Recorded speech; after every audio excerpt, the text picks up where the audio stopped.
Ahí están, allí. Están en pie vigilándonos. Se quedaron preñadas las últimas semanas.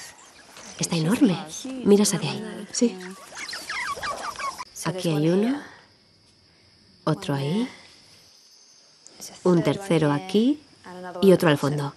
Con lo cual tiene 4 fetos. ¿Se ve bien, Emily?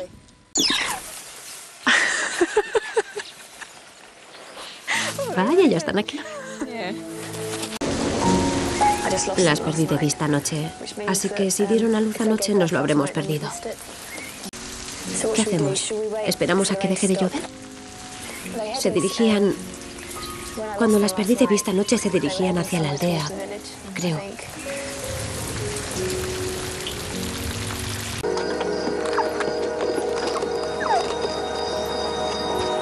¿Todo bien, Emily? Sí, todo bien. ¿Quieres verlo? Sí. Algunas crías han sobrevivido. Muy bien. Mira, ahí está Mordiscos. Sí. Ahí están las crías en ese rincón. Yo veo 6, pero creo que eso de ahí puede ser otra cría. A la izquierda. Sí, es otra cría. Aquí hay 7 seguro.